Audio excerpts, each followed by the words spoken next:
Hello, I'm Dr. Tina Tessina, also known as Dr. Romance. I'm a licensed psychotherapist in private practice and author of 13 books in 17 languages. Today I'd like to speak to you about Dr. Romance's guidelines for dating at work.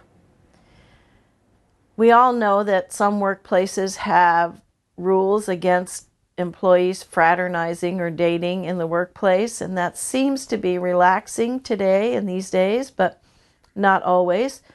We also have rules that are getting stricter about sexual harassment, so that's a really important thing you have to be careful about if you're considering dating at work.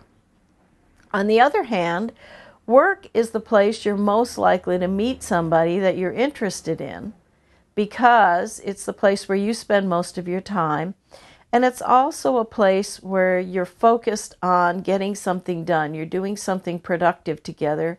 You're exhibiting teamwork.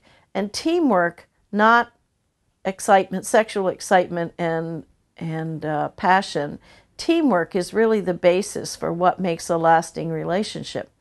So it's very easy in that atmosphere where you're struggling to get things done and you're having successes and failures and triumphs to develop emotional connections with people. And sometimes these emotional connections can turn romantic. It happens very easily at work.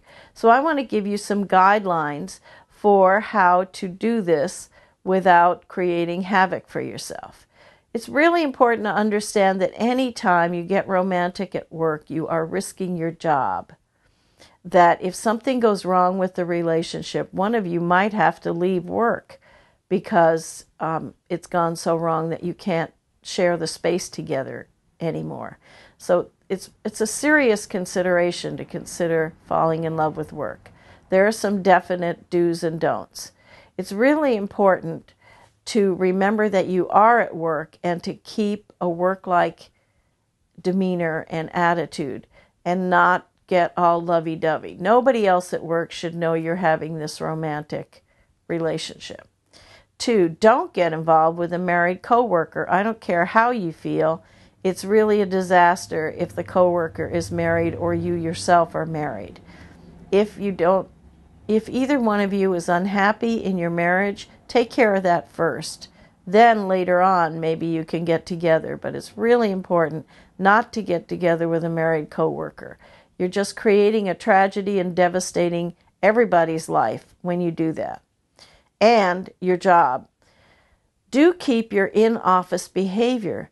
It's really important to keep working and not wind up taking long lunches and coming back looking besotted so everybody knows. You really want to keep this, whether it's okay or not to date at work, you want to keep it away from the knowledge of your coworkers. And you don't want your demeanor, the way you look and the way you act, especially with this one person, to give it away that you have a relationship.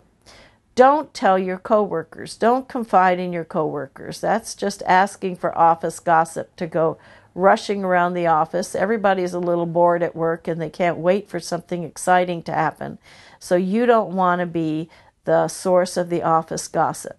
Confide in somebody away from work, but don't confide in your coworkers. Do understand that you may wind up having to change jobs or departments or something if this comes to light, because a lot of companies don't like people who are connected working together. They worry about whether you're going to really focus on your job or whether you could collude and things. So even though you know you're not going to do that, you have to understand that if this comes to light and this gets serious, one of you may have to change jobs or departments or something. Don't suddenly start dressing provocatively at work. Don't suddenly start looking like a whole different person. I understand that when somebody shows interest in you, it motivates you to look your best. And looking your best is one thing.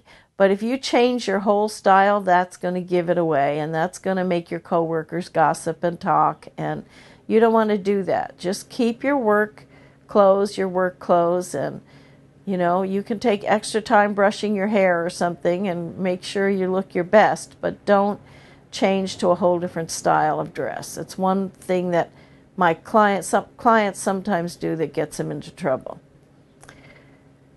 Do remember your emails, phone calls, and all that sort of thing are not private.